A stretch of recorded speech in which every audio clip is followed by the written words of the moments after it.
Hello, I'm Alec Wilkinson, and this is episode 5 of Sailing Uncovered, the show that brings you the big names, the future talent, and hot topics from the world of sailing. The good news is that we are now on iTunes, as well as YouTube, Facebook, and Podbean.com, but more on that later, because this show is a Vendee Globe special, and we have loads to talk about and some very special guests as well. The Vendee Globe sets off on the 6th of November from Les Sables d'Olonne on the west coast of France. It's known as the Everest of Sailing. Let me just try and explain why. I mean, it's quite simple, really. First of all, it's a solo race around the world. It's non-stop. No help is allowed at all. And the current record is 78 days. So that's about, 2.5 months at sea on your Todd. So it takes a very special kind of person. You might say they have to be a little bit crazy. Well, you can make your own minds up, because joining me now is a lady who I've read is descended from a Maltese sea captain. True or not doesn't matter, because we like the story. Dee Caffari, welcome to the show. Was he a Maltese sea captain? Well, I believe so, but with a surname like Caffari, there's got to be some history in there. And I believe he saved a town under siege and broke the garrison and saved all the people. And the name over time has been changed and bastardised down to Caffari. So from El Caffar, I became Caffari. And there's got to be a reason why there's some salty blood in me, that's for sure. I thought you were like me, half Italian, but just had a name to prove it. Okay. Now, when I started reporting on sailing a few years ago now, my dear Auntie Diana, bless her, got off a fine for driving the wrong way up a one-way street by telling the policeman that she thought it was okay because she'd reversed up the road. So you can imagine my astonishment when I read in my early days of reporting on sailing that a woman called Dee Caffari had gone all the way round the world the wrong way and didn't just get away with it, got an MBE for it. So steep learning curve for me, but that achievement, Dee, must seem a long time ago now. It does, sadly it does, but just to reassure everybody, I didn't reverse my way around the world. I did not get a sore neck. It was meant to happen, even though the man at Cape Horn Radio asked me if I was lost when I said that my last port of call was Portsmouth and my next port of call was going to be Portsmouth. Well, that was, in 2006, 2 years later, you set off the other way, so following the prevailing winds and currents, which is the right way round. And that was in the Vendee Globe, and you came 6th. So what's the enduring memory that always comes to mind first when, the Vendee is mentioned? It's somewhere, no matter whether, I think back to that time when I was a competitor, or even 4 years ago when I went down as a spectator for the following edition, you become part of this very unique, special family, and it holds such a huge part of you emotionally to see it all and to be part of it. And I probably wouldn't be anywhere else every 4 years when this event happens. So, I'm so delighted to be going back to Les Sables d'Olonne, waving off those sailors and just soaking in that atmosphere that's so special. I think the memory that really sticks in my head is just the volume of support you get from the general public. It feels like the whole of France comes to this tiny seaside village of Les Sables d'Olonne to see these boats set off to head round the world, and then they all turn up no matter what time of day or night, that the few that do cross the finish line get when they arrive in. And it was amazing. And I think as far as the sailors are concerned, because obviously, as you said, I went on this crazy adventure the wrong way around the world, when I got to step up to the level of racing of the Vendee Globe, I was stood shoulder to shoulder with my peers, people that I read about in magazines. And Michel Desjoyaux, the professor and the ultimate winner of that edition, he sent me an email on our way south in the Atlantic during our first couple of weeks. And he just sent me an email saying, don't forget to turn left. And I was just so pleased that he even knew who I was, let alone the fact that he'd been cheeky enough to remind me to go the right way around the world. But there's definitely a reason why everyone goes the right way. It's a lot of fun. It's fast, exciting, it's furious. It's what the boats are designed for, but it also makes it on the edge. And that's the thrill as a sailor. And the reason, sadly, why not all the people who cross the start line get to cross the finish line. Yeah, and it is a high percentage, isn't it? Sometimes it's up to, 40-50% of the fleet that doesn't make it to the finish line. As you've said, you're going to be there. I'm going to be there. We're both commentating live on the start of the race again this year, and we'll tell you how and where you can watch it in just a while. But I always feel, as we commentate, as we talk about that last boat disappearing into the distance, I always feel a sense of foreboding, because the race is as much a battle of survival, isn't it, as it is a sporting event. Definitely, it's a war of attrition, and it's probably one of the longest intense sporting events ever, because it's that clock starts on that Sunday afternoon at lunchtime, and it doesn't actually finish until you get your 27,000 miles around the world and you cross that finish line. And it's not just the other boats that you're competing against. It's a lot of mind over matter. It's psychological, it's emotional, it's physical. You've got to keep your boat in one piece. You've got to battle whatever the weather throws at you, whatever the oceans throw at you.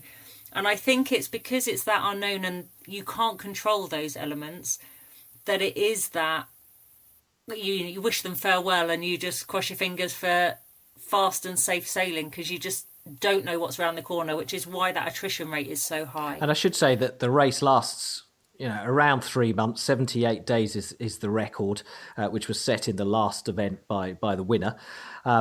So even if you're tuning in mid-December or even in early January, this podcast is still relevant.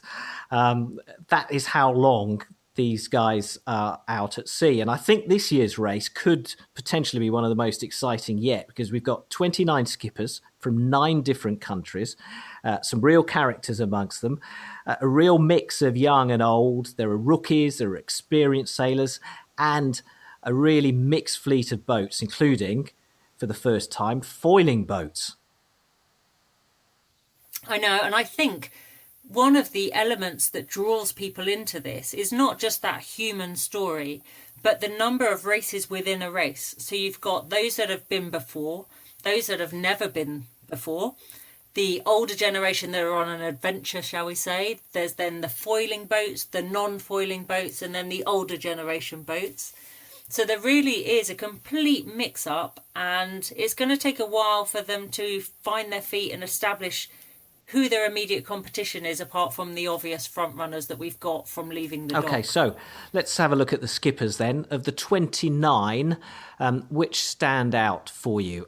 Nationality-wise, by the way, we've got lots of French. This is very much a French-flavoured race, starting and finishing in the Vendee. But we've got a New Zealander, we've got an American, an Irishman, a Dutch, a Hungarian, a Brit. So a very international race. Which ones stand out for you? Well, I have to say that the internationality of this edition of the race is great. 6 nationalities, as you say. But what is really, really sad this year is the fact that it's an all-male lineup. And it's the first time in about the last 4 editions that that's ever happened. So I think that's a sadness for the race, but I know that a lot of previous female sailors that have done this race will be in Les Sables d'Olonne to wave them off. So we're there with them in spirit, if not in body, and I think Vendee 2020 will see a very different lineup, and I think you'll have quite a big push of a lot of girls into that. Do you think it's a coincidence, though? It's just one of those things? Because Sam Davis, British sailor, took part last time. You were in the previous one to that.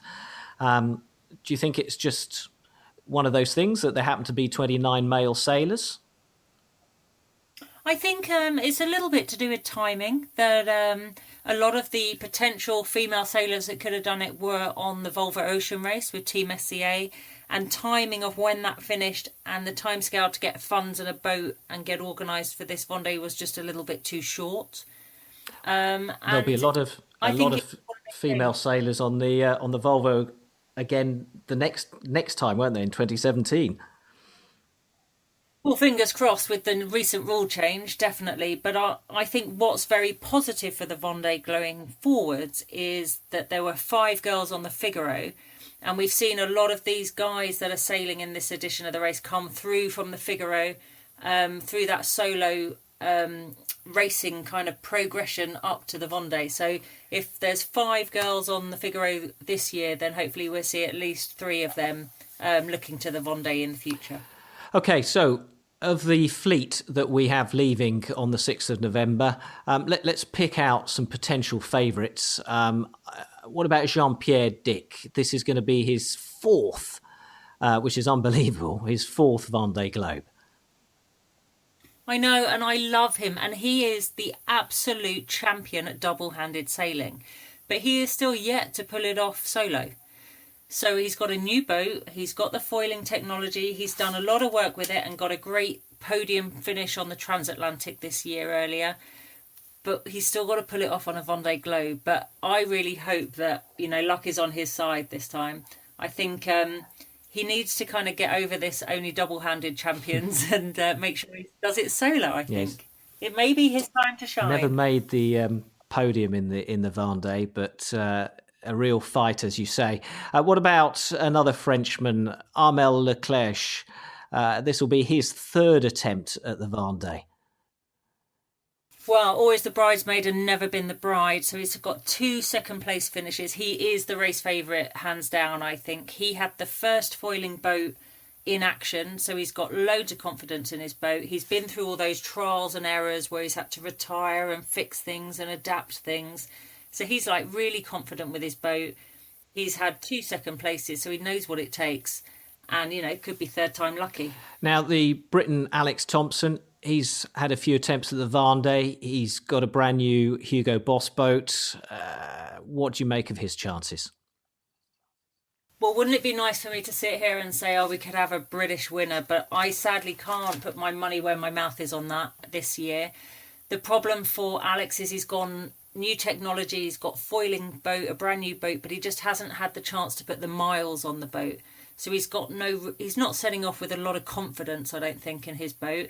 And Alex is an all or nothing sailor. He pushes hard and fast, and I'm just not sure he's got the hours behind him and the miles behind him on this boat to have the confidence to finish a Vendee in it. Yeah, and I guess part of being a good Vendee sailor is knowing how to protect your boat. It is, and it's having the confidence in the boat to know where those limits are. He had a podium finish, and that was in a race where he adapted a tried and tested boat. And I think with it all being new all the time, he's had a lot of time of in the shed working up things and not enough time on balance out on the water testing it to get the confidence you need. All the sailors we've mentioned so far are in the new type of foiling boat. One guy who's not is Vincent Riou, another Frenchman. This will be, again, his 4th attempt at the Vendee. Known as the Swiss Army knife of sailing because he's a real all-rounder. What are his chances in an older boat on his 4th attempt at the age of 44? So I think he's really interesting, and he's one of my favourites if the out-and-out new generation foiling boats don't make it round the world, because it's still quite unknown. He's got a tried and tested boat that he's put adaptations and some modifications on. His boat is lighter than the others, is a little narrower, so his power to weight ratio is much easier. So he's very confident that it's quite an easy boat to sail. He's very confident in his own ability, being a previous winner, that I think he's probably more relaxed than some of the others will be and probably knows where the limits are a little easier. I think another person that is very similar to that is Jan Elias as well. He's had previous edition of the race in 2008 where he was taken off the boat injured when he was sponsored by Generali. That was quite an injury. It was a broken femur, wasn't it? That's right. It was horrendous, south of Australia. But he's got the former Safran as his boat. So again, a tried and tested boat that was fast in its first incarnation. And he's put some adaptations on it, but he hasn't gone to the extreme foiling. So his confidence levels in what the boat can do and how to sail it are quite high. So it'd be really interesting to see how those two get on. They're kind of my favourite non-foiling boats. Okay, let's look at the boats then. For people who don't follow, the Vendee and boat building and boat development in any great detail, let's just try and explain how this works. So we've always had very fast boats taking part in the Vendee. It is a race after all. But this time, for the very first time, that technology that we've been watching in the America's Cup, where the boat rises up on foils so that it's basically skimming across the top of the water, that's now being introduced to monohulls in the Vendee. What difference do you think that's going to make? Increase in power, and it's giving them an increase in speed. But what's interesting in the development of it, it's been quite a small angle to the wind that this has been beneficial, and over time they've adapted and grown that angle, so as soon as they're off the wind, these foils lift them up, take them off, and they probably increase the boat speed by 2 or 3 knots at times. The result of that is a noise that is absolutely insane. You'll probably find that if you ask the sailors what's on their list of must-haves on the boat for this trip around the world, they're all going to say noise-cancelling headphones, because the intensity of this noise, it's like a white noise torture. It's quite incredible. But where they don't have the advantage is where those wind angles aren't preferable for the foiling to work. And I think that's where a boat that isn't reliant on the foils can, be a tortoise and a hare scenario. They could be slow and steady and still make it. So what are the areas? Is it just downwind that these foils work? Is it down in the Southern Ocean, but I don't know, not in the Atlantic on the way down? What areas will we see them foiling? So the foils really start to take off on a reach, and originally it was quite a narrow angle there when the wind's just on the beam. But then they grew that to be really good downwind as well. So you've got from the wind is on your beam to behind you where the foils can have effect. And each boat will have a slightly different sweet spot. So that's when you see the tactics come in, so that they line themselves up to the weather system to get the best benefit for how their boat sails. That's why if you have experience and confidence in your boat, you know exactly where you want to be in relation to the weather, and that gives you an advantage.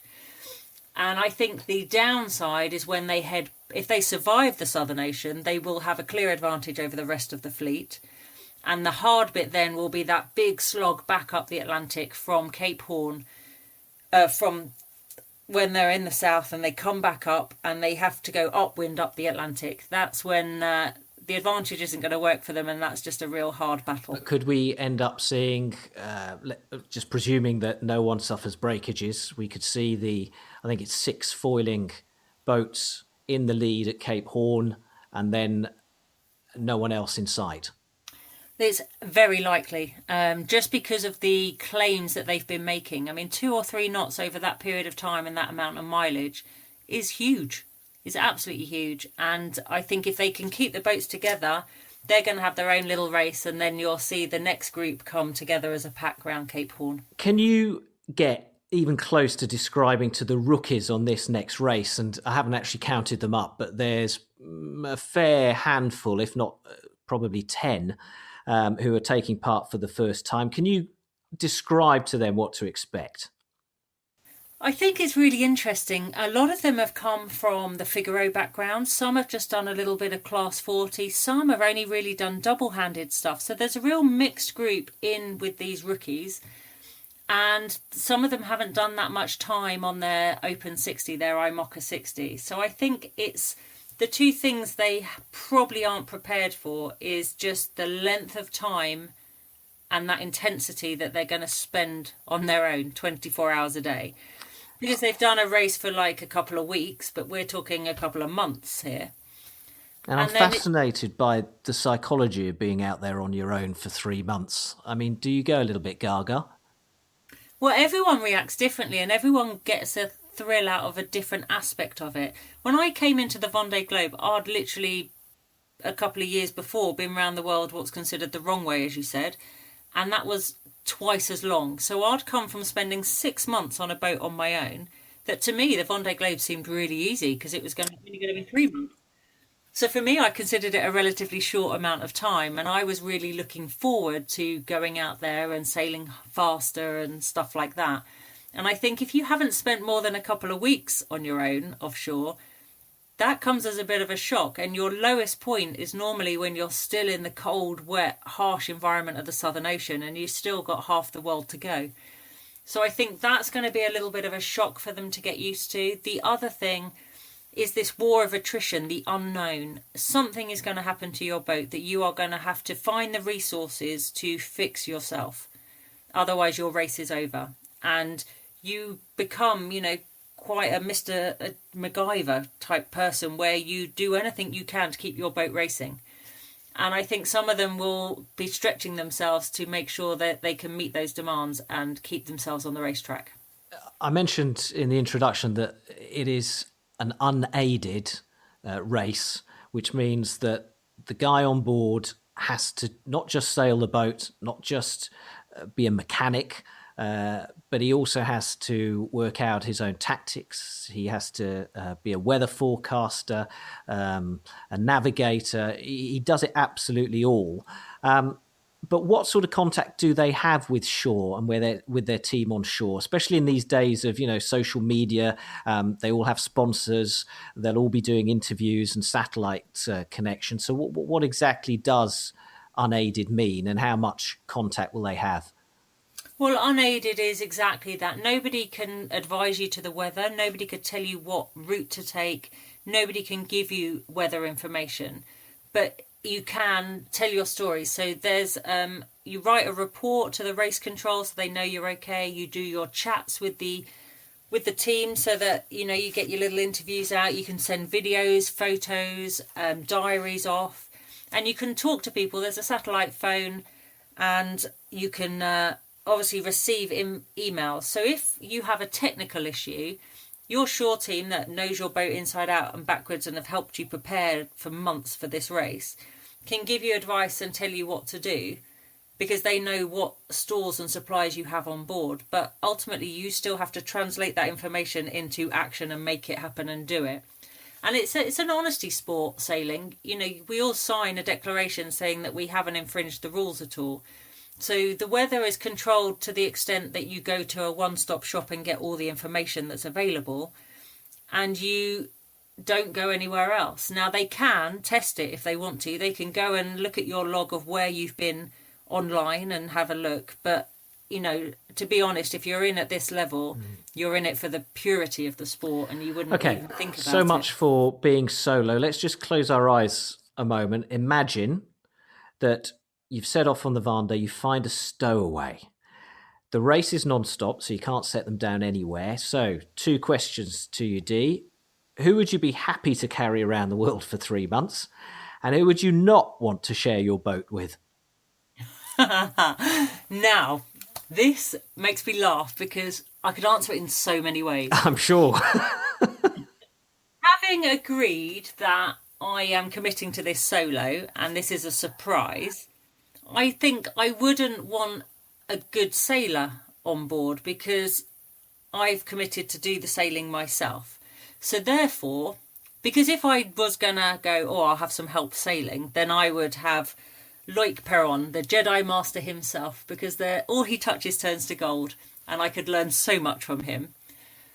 But I've decided I'm going to do this solo, so I want somebody who's fascinating to spend potentially 3 months with. And I thought, do I learn something from somebody very knowledgeable, or do I get myself entertained? And I thought, well, it's quite nice. I listen to music, and it's quite a nice distraction. And I think if you're working really hard, I could go for a psychologist and learn about myself and always be in a very good place mentally. But that would be quite a lot of pressure, and you are meant to enjoy it down there, because I actually love my offshore sailing. So I've decided someone like Ollie Mers, so he could sing to me, and we could have our own karaoke jam sessions, and I think he'd be quite entertaining. With any song in particular? Oh, well, you see, my karaoke skills are amazing in the middle of an ocean, mainly because there's no one to actually hear me. So I think, in all honesty, I just go with the flow. I have a very eclectic mix of music depending on the weather and my location, so I think I could be quite flexible. All right, and who would you not want on board? Well, it's interesting because we always say that we miss our friends and family and loved ones, but would I want them there to go through what I go through? And what we do is we share, but from a distance. And I don't think I would want my family or my loved ones to go through and endure what we do. So I think if I found my sister, or even worse, actually my partner, as much as it would be lovely to spend that time with them, it would be too much pressure and too much responsibility to keep them safe and not expose them to the hardships that you actually endure when you're out there. Separation. the end of Well, there is that the as end well. of so much fun. Let me just run through the route in layman's terms. So follow me on this. Correct me if I'm wrong. But if you're on the boat, so follow me as the skipper. You leave the west coast of France. You head down the Atlantic. You turn left at Cape of Good Hope. Then you go down along the Southern Ocean, and then you pass between the south of Australia and the north of Antarctica. That's where all the icebergs might happen. You've got to watch out for those. And then you come out round the southern tip of South America, the Cape Horn, and then back up the Atlantic to finish in France. Correct? Correct. Sounds simple, doesn't it? Very simple. I can't believe it takes 3 months. So what I want to know are your top 3 things that you never leave ashore when setting off around the world or on a long voyage. Have you got a top 3? Oh, that's easy. Okay, well, hang on then. Let's give you a little bit of this. And so, starting with number 3. A multi-tool. So for me, it's a Leatherman. Practical woman. At number 2. Less practical. Never go anywhere offshore without my Haribo sweets. I'd agree with that one. And number 1. Even more impractical, but good for morale, Earl Grey tea bags. Oh, very British. I can't miss with a cup Wonderful of tea. stuff. Well, Dee and I will be live on Sunday the 6th of November from 8:45 French time. That's 7:45 GMT, which I gather is very unsociable hours, sort of Eastern American, North American time, around about 3:45 New York. We'll have all the build up to the start itself. Dee, you've mentioned the atmosphere and the crowd that turn out at the Sable d'Olonne. It is phenomenal, and I think when we last did it in 2012 we had about 100,000 people, and then we'll have the start itself from about 12:30 French time, which is far more sociable if you're in the United States, because that's 8:30 Eastern time. So a nice Sunday morning breakfast with us. Do you have any idea where people can watch us? Oh, well, I think we need to update. So if you follow our social media, we'll make sure we update you. But I think it's going to be live on the website, and I'm sure it'll be through some other outlets as well. So we will keep everybody updated. And I think on YouTube live as well. But as you say, I'm sure the Vendee Globe website will keep you informed of all that. Dee, thanks very much. I look forward to that. I look forward to it, and I'll bring my Haribo sweets and my Earl Grey tea. Perfect. I'll bring some cake. And I think we may have started something here. What 3 things would you take on a round the world voyage? Or even if you just head out for the day on the water, what do you always take over and above the usual gear to stay safe? I suppose we're after the luxuries, I guess, that you can't do without. So D's are a multi-tool, Haribo sweets and Earl Grey tea. Join the conversation on the Sailing Uncovered Facebook page and tell us what you would take. As you know, we like to champion upcoming talent here on Sailing Uncovered, and I'm pleased to say that Conrad Manning joins us now. So we've heard from Dee, who, let's face it, is a legend, but how do you even start to follow in her footsteps? Conrad, I know it's been your dream to compete in a Vendee since you were 14. So on a scale of 1 to 10, where are you with managing that? With 10 being right on it and being ready. Yeah. I think it's been quite a reflective year because I've been working with Artemis and Whitecap on their Amoca 60 in Southampton, and as part of the Vendee 2020 Vision project that they had going. And we got the opportunity to spend 48 hours sailing the boat with Dee Caffari and the skipper Mikey, and as well to learn about pitching to sponsors. So before this year started, I would have said I was sort of a 6, 7. But looking back at how much I've learned and probably how much I still have to learn before I have a successful campaign, it'd probably be about a 4. Well, it's always good to know where you are and what you need to do next. So you're 23? Yep, currently 23. So we're talking about being 27 if you get a campaign together for the 2020 Vendee. I think Francois Gabard was 28 or 29 when he won it, as one of the youngest people to have ever done that. Is it realistic? I think the only thing holding many of us Brits sailors full stop back is finding the funding. It's sort of what it all boils down to. So I could do it at the age of 18 if I could have found, well, £5 million. But going into a boardroom aged 18, having barely left school and saying, well, I can sail around the world, can I have your money? It's challenging. So I think it's possible, but time will tell. And why the Vendee? Why not? I mean, there are plenty of round the world races out there. Why a race that is almost synonymous with France, really? I think it's more about what the race is about. I was 14 when I sat around the dining room table and told my parents I wanted to sail around the world. Dad was obviously going to do it non-stop and solo. And Mum was just like, my God, what's going on here? And that sort of festered away. That's probably a good way of matured away in the back of my mind. And having the Vendee as a goal, the adventure, the challenge, the technology behind it, as well as the actual race itself, you see some absolutely incredible things.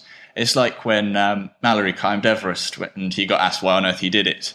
And he just replied, because it's there. We don't really learn more about humans. We don't really get gold or money. It's about the actual challenge. And I think that's what really draws me to it. It's that challenge and beauty of what the race offers. Now, you've mentioned raising the money. Do you think it's more about being a businessman than a sailor?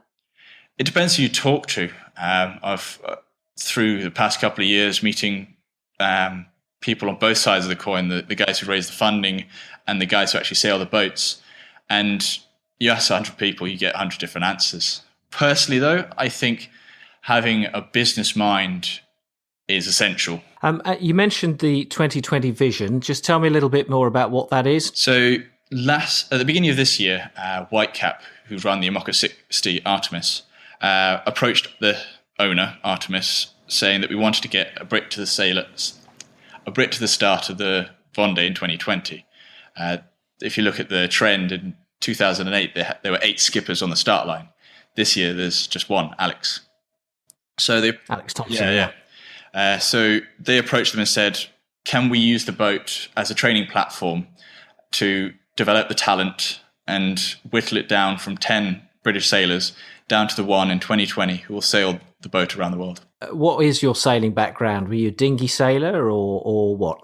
I started, well, as most people do, bashing around on a bathtub in Singapore, the Optimist, I should probably say.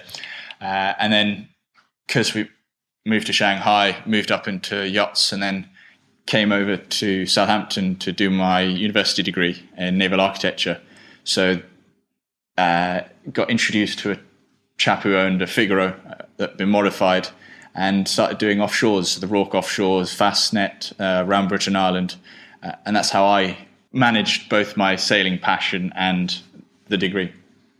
It's interesting, isn't it? Because so many of the top sailors in the Vendee are real all-rounders. So they're not just great sailors, but they're businessmen, as we've touched on already, but also, as you mentioned, they're boat designers as well. So, and you need that knowledge really just to survive out there on your own for 3 months. Certainly. I mean, you really need to be a master of all trades, not just a jack of all, because, I mean, anything can go wrong. You need to be the electrician to fit the instruments. You need to be the boat builder to fix the boat. So having that understanding, however you gain it, is invaluable. Okay, Conrad, very best of luck. And I guess if anyone's out there with a huge pot of money to get in touch. Certainly. That'd be amazing. Dreams come true. But the best way to actually keep touch and updated on what I'm doing is to check out Facebook, Conrad Manning Racing. And you're on Twitter as well? Twitter, Instagram, YouTube, you name it. It's all different platforms with all sorts. You're all over it, Conrad. Very best of luck. Thanks for talking to us, and we'll catch up again soon, see how you're getting on. Thank you. Look forward to it. Now, literally, whilst we've been recording this podcast, we've received the breaking news, tragic news, that the US Coast Guard has called off its search for China's most famous sailor, Guo Chun. He was attempting to break the speed record for crossing the Pacific from San Francisco to Shanghai. His trimaran has been found drifting on its own off Hawaii by the Coast Guard. So a very, very sad day. I interviewed Guo many times.